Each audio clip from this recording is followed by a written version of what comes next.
الله مخلصا له الدين. السلام عليكم ورحمة الله وبركاته. الحمد لله رب العالمين والعاقبة للمتقين ولا عدوان إلا على الظالمين. أشهد أن لا إله إلا الله وحده لا شريك له وأشهد أن محمدا عبده ورسوله الذي لا نبي بعده. اللهم صل وسلم وبارك على سيدنا محمد صلى الله عليه وسلم وعلى آله وصحبه ومن تبعهم بإحسان إلى يوم القيامة. أما بعد، فيا عباد الله أوصيكم وإياي بتقوى الله. اتقوا الله حق تقاته ولا تموتن إلا وأنتم مسلمون. Hadirin jemaah salat subuh, mengawali pagi hari ini kita bersyukur dengan mengucapkan alhamdulillahirabbil alamin. Bangun sehat, berjalan dalam kondisi aman menuju masjid, dan setidaknya kita masih punya bekal sampai nanti malam, dan itu termasuk orang yang paling kaya. Bersalawat ke atas Nabi dan mengucapkan Allahumma sholli ala Sayyidina Muhammad wa ala ali Sayyidina Muhammad. Allahumma sholli wa sallim wa barik alaihi. Dan terus Allah limpah curahkan untuk Habibina wa Nabiyina Nabi Muhammad sallallahu alaihi wasallam. Mari kita berdoa memohon kepada Allah untuk kesehatan kita, keluarga kita, tetangga kita mungkin yang sedang diuji sakit, dan siapapun orang-orang yang kita kenal yang sedang diberikan penyakit oleh Allah. Semoga Allah berikan ketabahan, kesabaran, sehingga dengannya Allah hapuskan semua kesalahannya, dan segera Allah kembalikan sehatnya, mengganti sakitnya dengan kesehatan yang lebih bermanfaat dan lebih baik.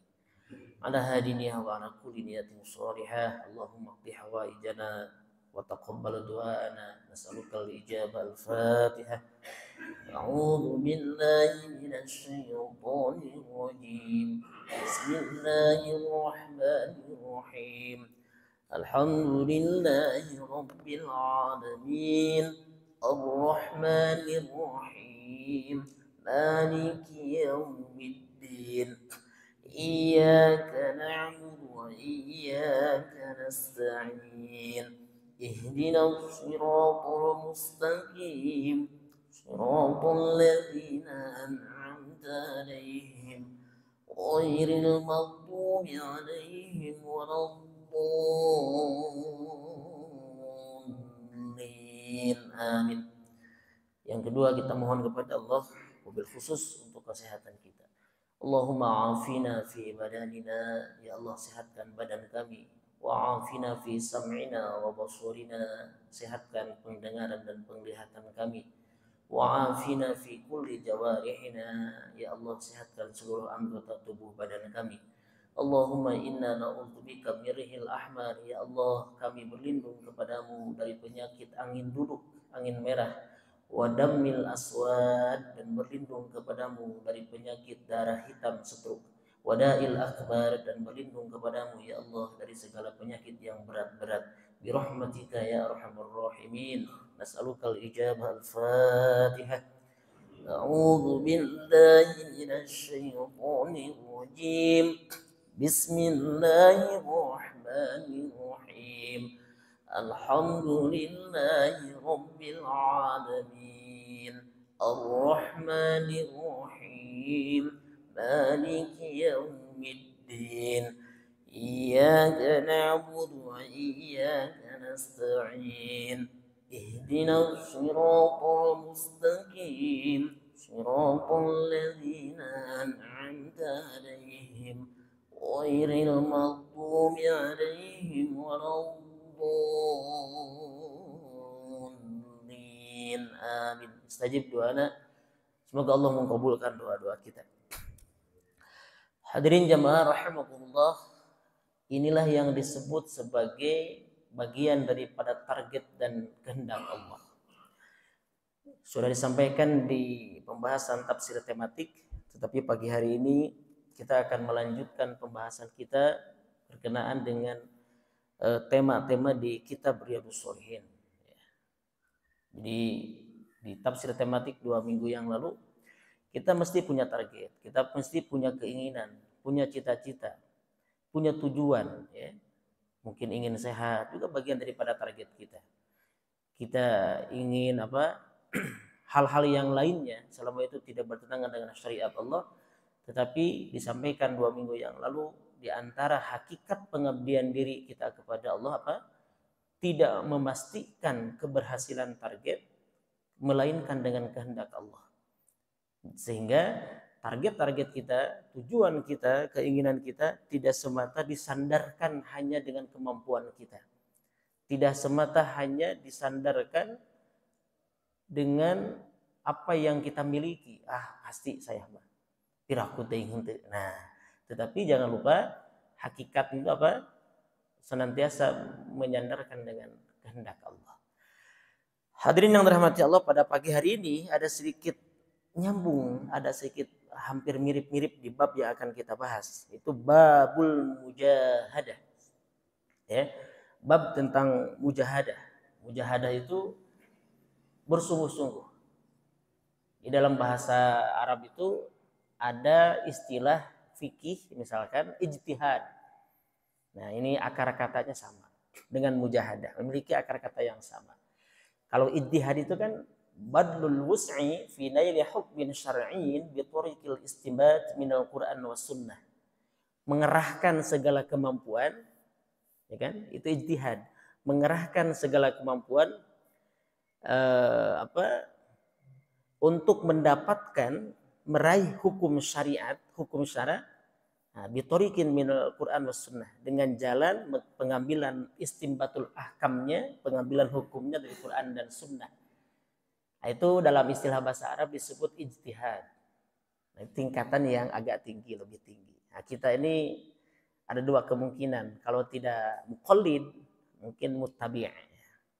Kalau muqallid itu orang yang taklid, akar katanya sama, muqallid orangnya, taklid perbuatannya, itu mengambil satu pendapat, memahami satu pendapat, atau mengamalkan satu masalah, satu hukum, wa anta la ta'lamu min aina makhudih, sedangkan kita tidak tahu sumbernya.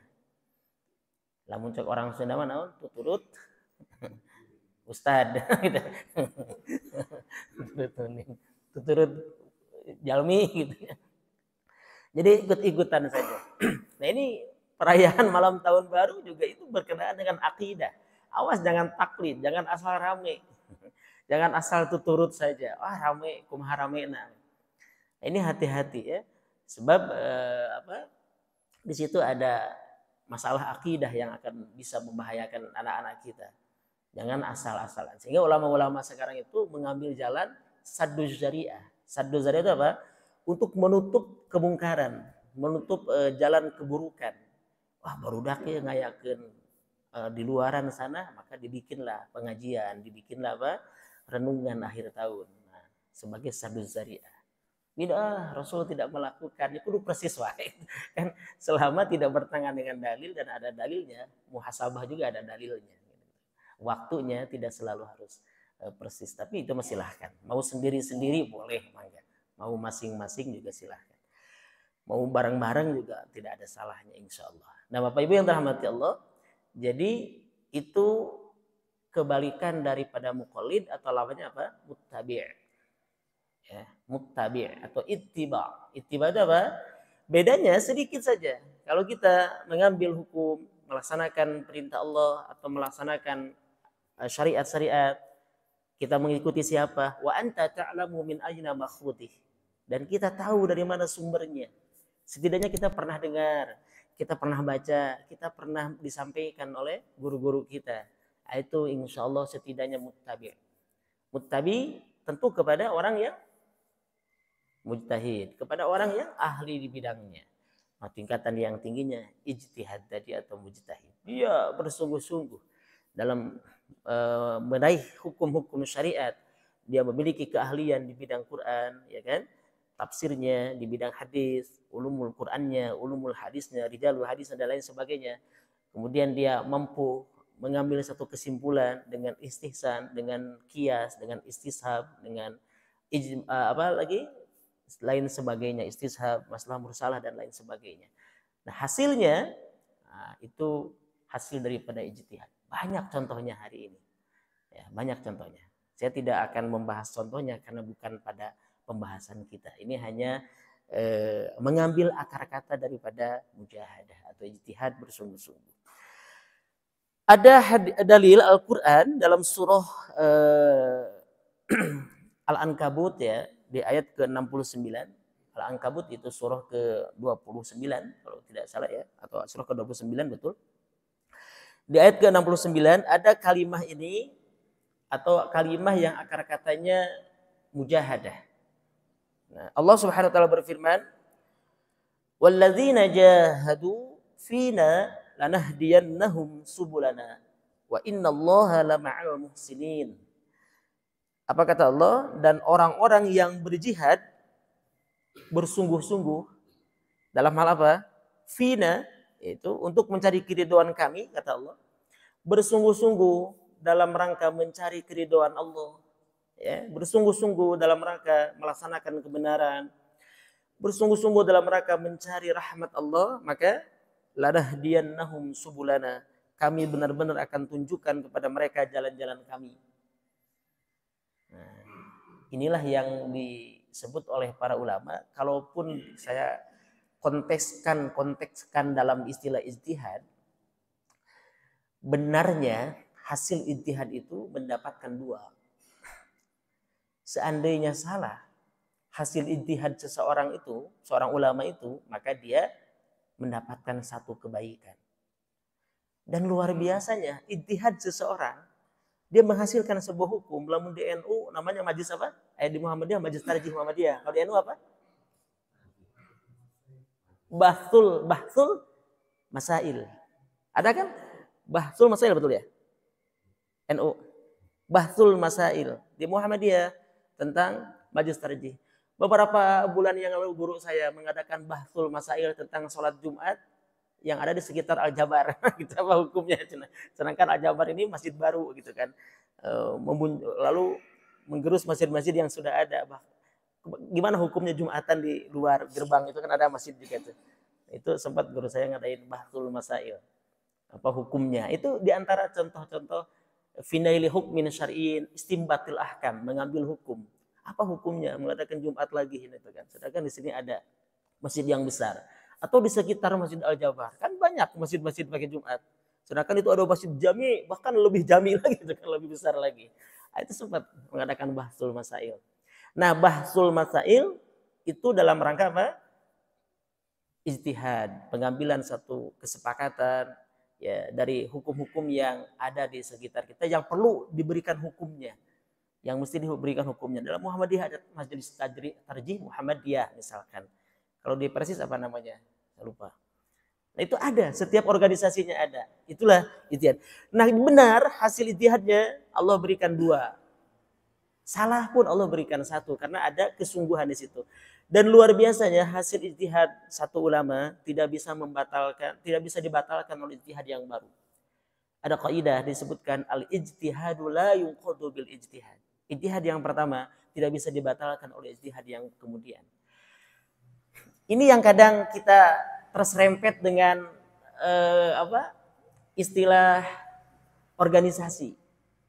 Oh, kalau kunut NU, kalau tidak kunut Muhammadiyah, Persis. Sejak kapan itu? Padahal itu hasil ijtihadnya para ulama mazhab. Imam Syafi'i berijtihad, dalilnya ada. Kemudian ditilai hadis-hadis yang sahih. Rasulullah SAW kunut sampai selama hidupnya atau sampai meninggalnya, maka beliau mengambil hadis itu, penilaiannya pun penilaian bukan hadis yang dhaif, sebagai sunnah dianjurkan, sunnah hayat ya kunut itu dalam sholat subuh. Kemudian itu Imam Syafi'i, kemudian imam yang lain, Imam Malik misalkan, kemudian Imam Abu Hanifah itu tidak menyebutkan sebagai anjuran, sebagai keharusan harus kunut. Nah, tiba-tiba sekarang dihubungkan dengan kunut NU. Padahal itu adalah hasil ijtihad Imam Syafi'i. Dan para ulama madhab yang lainnya. Banyak hal-hal yang kadang kita terjebak dengan istilah, oh ini mah NU, ini Muhammadiyah, padahal sudah ada sejak zaman dulu. Nah, hadirin yang dirahmati Allah, itu contoh di Ittihad. Nah, pada dasarnya dalam hal ini ya, ketika kita bersungguh-sungguh dalam agama, bersungguh-sungguh ya untuk melakukan satu tujuan meraih keridhaan Allah, target kita meraih keridhaan Allah, bersungguh-sungguh dalam hal itu, maka janji Allah, lanahdiyannahum, sungguh akan kami berikan petunjuk kepada mereka, subulana, jalan-jalan kami. Nah, Allah berikan jalan, Allah berikan petunjuk nanti. Allah berikan kemudahan. Banyak orang-orang yang bersungguh-sungguh dalam hal, concern dalam hal ini, atau menolong agama Allah dalam tanda petik, dia diberikan jalan kemudahan oleh Allah Subhanahu wa taala. Itu jangan khawatir. Jangan ada keraguan. Jika bersungguh-sungguh yakin untuk menolong agama Allah, mencari keridhaan Allah, lanahdiyannahum subulana. Wa innallaha lama'al muhsinin, dan sesungguhnya Allah benar-benar berserta orang-orang yang berbuat baik. Sebab orang yang melakukan kebaikan, atau Allah akan berpihak dalam tanda petik ya, Allah berpihak kepada orang-orang yang concern dalam berbuat kebaikan. Orang yang concern ya dalam melakukan kebaikan. Sekilas mungkin kita melihat kok Palestina belum menang. Tergantung kita melihat dari sisi apa kemenangannya. Kalau dari sisi hal lain yang tidak nampak oleh mata kita, akidah mereka semakin kuat. Berduyun-duyun di Australia orang masuk Islam. Di Eropa tidak terbendung orang sekarang masuk Islam. Mengapa? Karena melihat kekuatan akidahnya, tauhidnya, keimanan orang Palestina. Mungkinkah atau bukankah itu sebuah kemenangan? Tergantung kita melihat dari sisi apa kemenangannya. Dari sisi kehancuran misalkan. Ukurannya lamun lebih hancur eleh. Hancur apanya? Fisiknya, bangunannya, atau hancur akidahnya. Ya tergantung kita melihat dari sisi apa. Ya kan begitu. Jadi nggak bisa selalu kemenangan itu hanya dilihat dari satu sisi, satu sudut pandang. Satu sudut pandang abstrak. Apa namanya? Bukan abstrak apa? Zohir yang nampak oleh kita. Itu tidak bisa. Nah, mereka bersungguh-sungguh, Allah berikan jalan. Jadi Allah senantiasa berpihak kepada kebenaran. Apa dalilnya? Wa innallaha, dan sesungguhnya Allah lama'al muhsinin, sungguh bersama orang-orang yang melakukan kebaikan atau orang-orang yang berbuat kebaikan. Ada orang difitnah, ya kan? Bahkan sampai di penjara, Pak. Ya kan? Bahkan dia mengalami kerugian awalnya. Selama dia benar, selama dia melakukan kebenaran, Allah punya cara lain untuk mengangkat derajatnya. Setelah itu, kemudian dia terbukti tidak bersalah misalkan. Terbukti tidak bersalah. Bisa jadi dia mendapatkan santunan dari negara, karena itu adalah kewajiban untuk mengganti ruginya. Kemudian dia bisa jadi mendapatkan sorotan media, lalu dia mendapatkan sumbangan yang banyak. Padahal dia sudah bekerja tahunan, puluhan tahun mungkin, tidak mendapatkan itu. Hanya beberapa hari saja, ya kan? Dia mendapatkan banyak orang yang menyantuninya, bahkan menawarkan pekerjaan yang lebih layak. Itu sering terjadi orang-orang yang demikian. Yang dia mungkin ditangkap, dia dihinakan, bahkan orang mencaci makinya awalnya. Tetapi akhirnya karena dia tetap kebenaran, benar tetap benar, Allah angkat derajatnya. Itu yang saya bilang tadi, memandangnya tidak satu sisi, tidak langsung menyimpulkan di awal. Selama itu kebenaran, selama benar, Allah, ayat peribahasa dina istilah keseharian kita, Allah mah tertidur cina gitu nya. Allah mah tersare cek orang Sunda mah. Sebab yang benar pasti dipandang sebagai kebenaran dan dia akan mendapatkan bagiannya. Hadirin yang dirahmati Allah, inilah menjadi sebab bahwa kita tetap mujahadah, tetap bersungguh-sungguh dalam melakukan dan menuju keridhaan Allah. Meskipun seandainya tidak mendapatkan apresiasi, bahkan sebaliknya mendapatkan cacian dari orang yang di sekitar kita. Kemudian yang berikutnya ada dalil dalam surah Al-Hijr, surah ke-15 ayat ke-99. Wa'bud rabbaka hatta ya'tiyakal yaqin, dan sembahlah Tuhanmu, ya. Sembahlah Allah hatta, sehingga, hatta lil ghayah. Lil ghayah itu orang Sunda nama penghabisan, panungtungan. Hatta, sehingga ya'tiyaka, datang kepadamu al yaqin, Al-yakin di sini bukan berarti keyakinan. Sembahlah Allah sampai kamu yakin, bukan. Dimaknai oleh para ulama, ya, ditafsirkan oleh banyak ahli di bidang ini, hatta ya'tiyakal yakin, ya, sampai datang kepadamu, bukan dimaknai sampai yakin. Sebab dulu ada begini, Pak. Nah, mana itu sholat? Kenapa kamu tidak sholat? Orang madatan yakin Allah ayat. Kalau manusia yakin nak sholat. Nauzubillahi min dzalik. Ada orang belum yakin. Ada Pak yang begitu. Orang meninggalkan sholat, dua kemungkinan. Kalau dia meninggalkan sholat karena menolak perintah sholat dan melakukannya, tidak meyakini sholat itu kewajiban, itu murtad kata para ulama.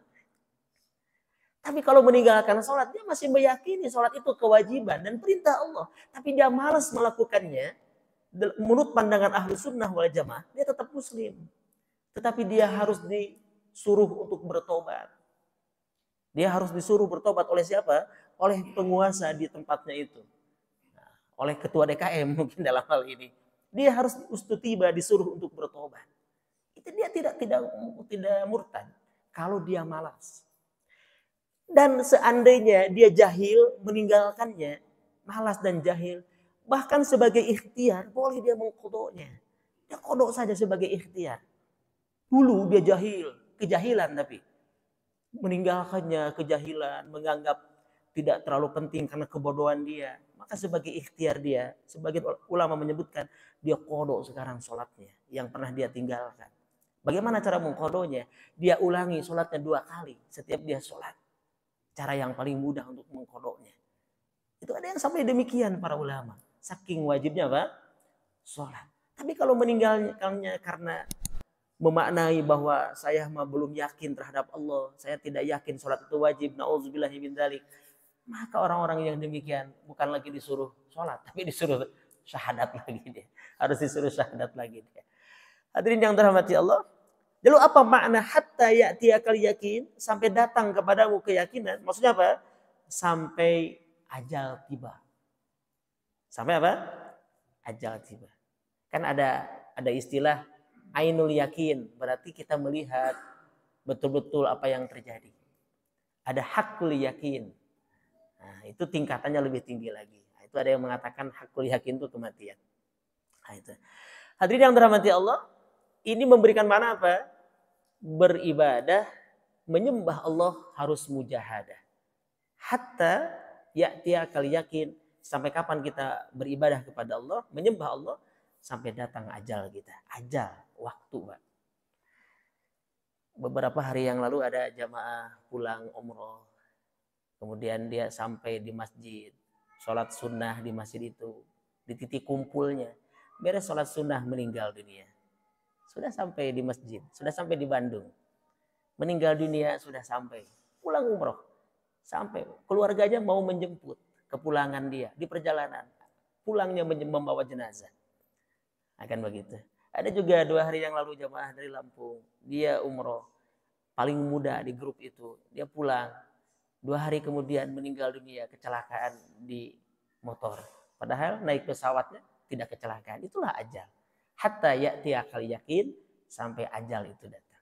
Ajal itu tidak pernah kita yang tahu. Tidak pernah ada yang tahu. Ajal itu sudah ketetapannya waktunya. Nah, ini sudah kita bahas. Kan ada misteri kematian itu. Misteri sebab, misteri waktu, misteri tempat. Ada 3 misteri dalam kematian. Nah, kemudian juga dalil yang berikutnya dalam surah Al-Muzammil, ya, surah ke-73 ayat 8. Wadhkurisma rabbika wa tabattal ilaihi tabtila. Sebutlah nama Rabbmu dan beribadahlah kepadanya dengan penuh ketekunan. Nah, perintah Allah, sebutlah nama Rabbmu. Artinya apa? Kita banyak zikrullah, mengingat Allah, menyebutkan nama-nama Allah. Kemudian beribadahlah, sembahlah Allah atau beribadahlah kepadanya.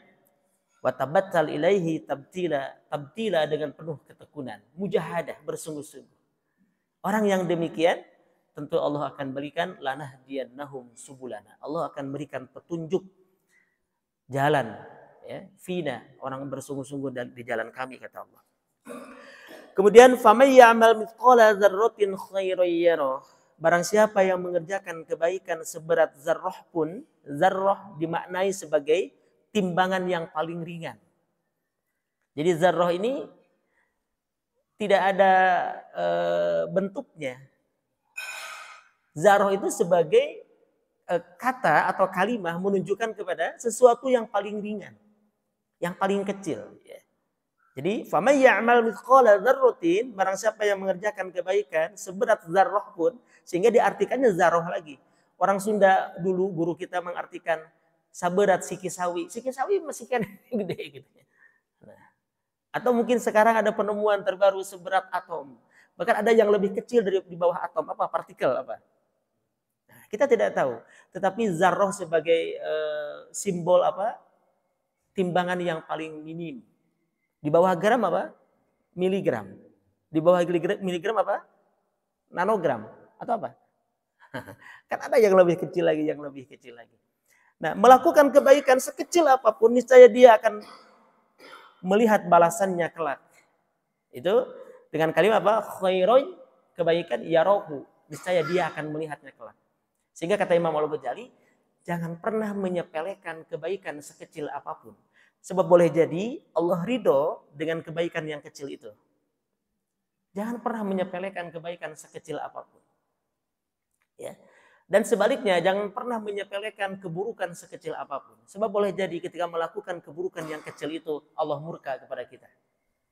Ini luar biasa. Nasihat yang luar biasa disampaikan oleh para ulama. Tidak boleh menyepelekan kebaikan sekecil apapun. Betul. Karena dalam pandangan Allah, dalam hal ini, dalam penilaian Allah, tidak ada kebaikan yang kecil sebenarnya. Kita saja hanya menganggap kecil karena menggunakan ukuran kita, ukuran manusiawi. Tetapi di pandangan Allah, setiap kebaikan adalah sangat berharga. Dalam penilaian Allah, setiap kebaikan adalah sangat berharga. Bahkan, mohon maaf, sering kita mendengar dari guru-guru kita, ini hadis yang sahih. Ada seorang wanita yang tidak baik-baik dalam amalnya, wanita yang buruk perilakunya.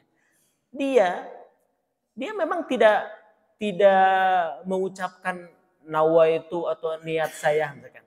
Maka kebaikan itu sesungguhnya kata para ulama itu tidak mesti diucapkan secara lisan niat melakukan kebaikan karena Allah.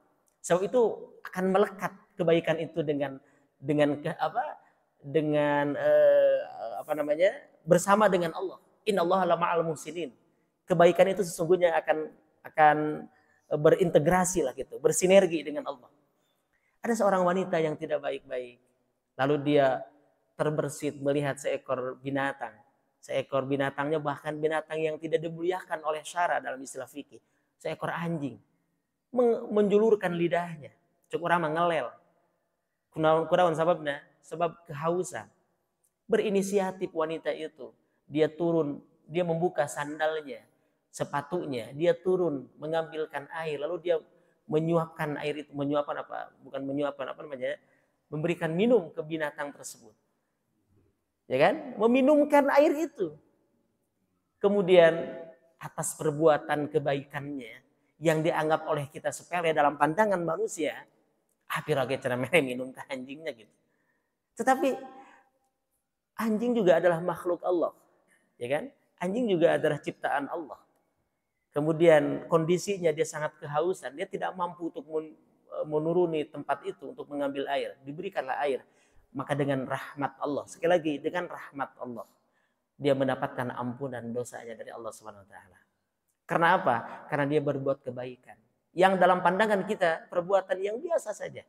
Perbuatan yang kecil, tetapi dalam pandangan Allah sekali lagi tidak ada istilah kebaikan itu kecil. Dalam pandangan Allah, dalam penilaian Allah, setiap kebaikan itu bermakna, itu ada nilainya. Bahkan disebutkan dalam Al-Quran, tadi, mithqala dzarrah. Mithqala dzarrah. Zarrah mah teka tingali. Are mere minum ke anjing maka tingali kan ya. Gitu. Tingali gede kan. Nah gitu kan. Mithqala dzarrah itu apa? Sangat-sangat kecil. Nah ini lanah dia nahum subulana atau bermujahadah. Kita harus bersungguh-sungguh sekecil apapun kebaikan, lakukan saja. Mampunya apa? Lakukan. Setiap kita punya potensi, punya kemampuan yang berbeda-beda. Jadikan itu sebagai wasilah mendapatkan ridha Allah. Ya, kami misalkan sebagai guru-guru kita sebagai pemberi nasihat, pemberi wejangan, pemberi tausiah, memiliki ilmu yang berbeda dengan bapak-bapak, maka itulah yang kami lakukan. Sekuat tenaga kami lakukan, kami contohkan kebaikan yang kami bisa. Kita misalkan punya kemampuannya di bidang yang lain, jadikan itu sebagai wasilah kebaikan. Punya keahlian, pekerjaannya dianggap sebagai pekerjaan yang kasar, yang hanya menggunakan otak, itu pun demikian. Tetapi lakukan sebagai kebaikan, lakukan sebagai mencari ridha Allah. Maka boleh jadi di hadapan Allah dia lebih mulia. Bukankah Allah sudah tunjukkan bagaimana derajat seseorang di dunia? Allah tunjukkan ketika dia melakukan mencari nafkah, sekecil apapun yang dia lakukan. Meskipun itu dianggap perkara yang kecil, bahkan juga hasilnya tidak seberapa. Tetapi kita tidak pernah tahu niat seseorang, tujuan dia, apa yang dia lakukan. Ternyata meskipun wasilah saja dia mendapatkan seperti cacian, seperti hinaan. Tapi Allah punya cara lain untuk mengangkat derajatnya. Itulah kebaikan. Yang tidak ada istilah kecil kebaikan itu. Meskipun di pandangan manusia. Tetapi sesungguhnya dalam penilaian Allah tidak ada kecil dalam kebaikan. Sebab semua yarahu akan Allah perlihatkan. Faman ya'mal mithqala dzarratin khairan yarahu. Yarah akan Allah perlihatkan. Kemudian yang berikutnya, wa ma tuqaddimu li anfusikum min khairin tajiduhu 'indallahi wa khairan wa 'azama ajra. Dan kebaikan apa saja yang kamu perbuat, kalimahnya kebaikan apa saja. Apa saja kebaikan. Jadi betul-betul luas kebaikan itu. Wa ma tuqaddimu li anfusikum min khairin tajiduhu, dan kebaikan apa saja yang kamu perbuat untuk dirimu, niscaya kamu memperoleh balasannya di sisi Allah, indallah, sebagai balasan yang paling baik dan yang paling besar pahalanya. Khaira wa a'zama ajra, dan balasan yang terbaik serta pahala yang sebesar-besarnya. Surah Al-Muzammil ayat ke-20. Kemudian wa ma taf'alu min khairin fa innallaha bihi alim. Surah Al-Baqarah ayat 215. Dan apa saja kebaikan yang kamu buat, ya. Wa ma taf'alu min khair, dan apa saja wama, dan apa saja taf'alu yang kau perbuat, yang kamu perbuat min khairin dari kebaikan, fa innallaha bihi alimun, maka sungguhnya Allah Maha mengetahuinya. Jadi jangan merasa kecil hati kalau tidak ditilai oleh orang lain. Selama apa yang kita niatkan adalah ibadah dan kebaikan, sesungguhnya Allah Maha menilai, Maha melihat. Cenah urang nu gagawean, urang nu ngalakukeun si eta nu menang penghargaan. Kan saya gitunya. Cenah urang nu disalahkeun. Itu di pandangan manusia. Sering terjadi kekeliruan demikian. Ya, sering terjadi. Cenah main bola misalkan. Cenah ieu mah sok aya kan begitunya. Kemudian dalam pekerjaan, dalam keseharian kita, mungkin kita merasa kecewa karena tidak mendapatkan apresiasi dari manusia, atau bahkan sebaliknya mendapatkan cemoohan, padahal kita tidak melakukan itu. Padahal kita adalah orang yang melakukan kebenaran. Toh dia yang salah malah mendapatkan apresiasi dan penghargaan. Eta mah hareupeun jalmi. Itu mah penilaian manusia. Tetapi apa kata Allah? Fa innallaha bihi alimun. Maka sesungguhnya Allah Maha mengetahui atas kebaikan tersebut. Allah Maha mengetahui. Jangan khawatir. Allah mengetahuinya. Mana yang benar, mana yang salah, mana yang berhak mendapatkan penghargaan, mana yang tidak. Itu dalam penilaian Allah. Kita masuk ke hadis ya. Hadis yang pertama. Tadi kita dalil Quran. Ada 5 dalil Quran. Ada 6 dalil Quran. Kita masuk ke hadis. Fal awal, hadis yang pertama. An Abi Hurairah radhiyallahu anhu. Qala Rasulullah SAW. Ya. Rasulullah SAW bersabda. Qala inna Allah ta'ala qala man 'ada li waliyan faqad adantuhu bil harb. Wa ma taqarraba ilayya 'abdi bi syai'in ahabba ilayya mimma iftaradtu alaihi wa ma yazalu 'abdi yataqarrabu ilayya bin nawafil hatta uhibbahu fa idza ahbabtuhu kuntu sam'ahu alladhi yasma'u bihi wa basaruhu alladhi yubshiru bihi wa yadahu allati yabtishu biha wa rijlahu allati yamshi biha wa in sa'alani a'taituhu wa la in ista'adzani la'u'idannahu. Rawahu al-Bukhari. Adantuhu a'lamtuhu bi annani muharibun lahu ista'adzani ruya bin nun wa bil ba'i. Nah, Bapak Ibu yang dirahmati Allah, berkenan dalam hal ini ya, sebelum kita terjemahkan, ada doa yang senantiasa diajarkan Rasulullah SAW supaya kita mendapatkan keadilan atas kebaikan yang kita lakukan. Allahumma arinal haqqo haqqo. Kan begitu kan? Warzuqna tibah. Wa arinal batila batila. Warzuqna tinabah. Kira-kira hafal doa itu? Coba. Bismillahirrahmanirrahim. Allahumma arinal haqqo haqqo warzuqna tiba'ah wa arinal batila batila warzuqna ijtinabah. Ya Allah, tampakkan kepada kami kebenaran itu benar adanya dan anugerahkan kepada kami untuk mengikutinya. Ya Allah, tampakkan kepada kami kebatilan itu batil adanya dan anugerahkan kepada kami untuk menjauhinya. Nah, warzuqna jitinabah, untuk menjauhinya. Nah, itu diantara ada doa. Ya, biar ambigu, benar dan salah. Termasuk kita mengikutinya ataupun kita ditilai oleh orang lain. Nah, itu mengingat tadi. Kenapa saya potong dulu mengingat ada doa itu. Nah, kita terjemahkan hadis yang pertama ini. Abu Hurairah radhiyallahu anhu berkata Rasulullah SAW bersabda, sesungguhnya Allah Ta'ala berfirman. Berarti kalau Rasulullah mengatakan, kalau Allah Ta'ala, Allah berfirman, itu namanya hadis apa? Hadis apa? Qudsi. Hadis apa? Qudsi. Itu dulu memang ada kebingungan membedakan mana Al-Quran dan hadis Qudsi. Nah, karena awalnya kan sama-sama di Rasulullah SAW. Tetapi Rasulullah SAW menjelaskan bahwa ini disebutkan demikian, ini demikian. Jadi penyusunan Al-Quran, penetapan ini Quran, ini hadis, itu dari Rasulullah SAW. Ya, Rasul yang menyampaikan kepada para sahabat. Nah, disebut apa tuh lupa Pak Ustaz? Istilah itu apa? Tauqifi ya. Tauqifi dalam istilah ulumul Quran atau ulumul tafsir. Disebut tauqifi. Tauqifi itu ya mengikuti tauqif kepada Rasulullah SAW. Tawakuf. Jadi Bapak mungkin kebingungan. Ustaz, benar Al-Quran teh disusun sahabat, dibukukan di zaman siapa? Utsman bin Affan. Ya kan? Diperintahkan oleh Abu Umar bin Khattab. Ini enggak bercampur, insya Allah. Itu semua tauqifi. Susunan ayat surah pertama. Kan kita selalu mengatakan ayat terakhir yang turun apa? Ada yang tahu? Ayat yang terakhir surah Al-Quran apa yang terakhir turun? Hah? Anas. Nah, kadang Pak Ustaz, mohon maaf. Kadang kita Al-Maidah ayat 3. Al-Maidah ayat 3 itu turun 81 hari sebelum baginda Rasulullah SAW wafat ketika haji wada. Sebenarnya menjelang wafatnya Rasulullah SAW itu banyak ayat itu semakin banyak turun. Bahkan 6 hari menjelang wafatnya. Jadi Anas tentang waris.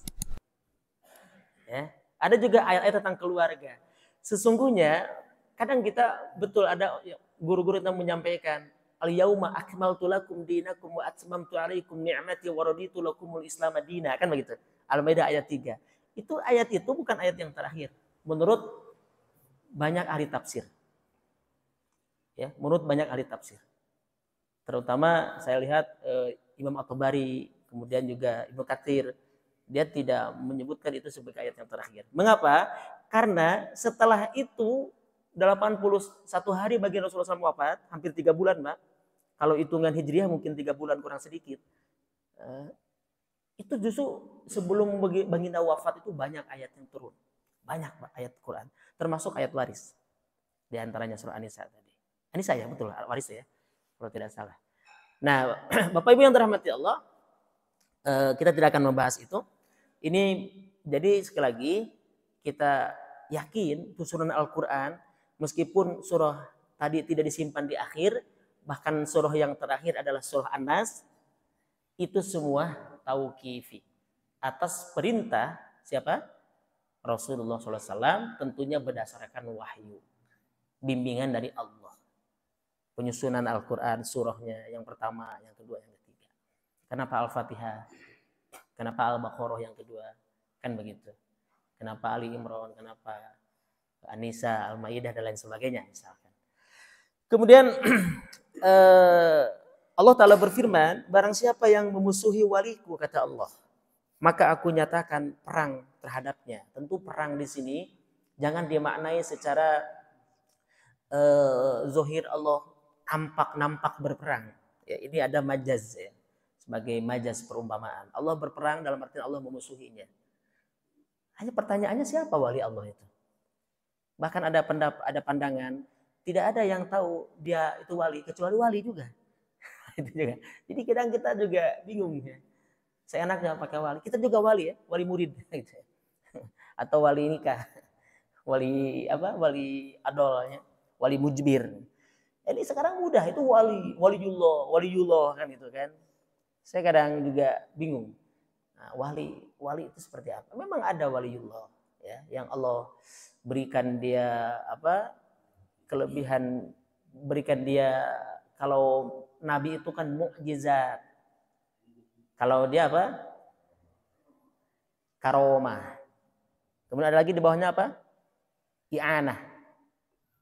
Irhas, kan? Pertolongan Allah. Itu karomah para wali. Memang ada, waliullah itu ada. Waliullah itu ada, ya. Orang-orang yang luar biasa mujahadahnya kepada Allah. Kemudian juga apa? Maka aku nyatakan perang terhadapnya. Sesuatu yang paling aku sukai, kata Allah, yang dikerjakan oleh hambaku untuk mendekatkan diri adalah ia mengerjakan apa yang aku wajibkan kepadanya.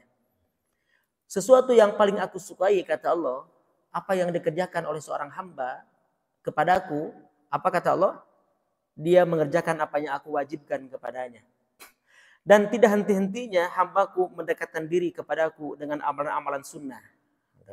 Bersinergi.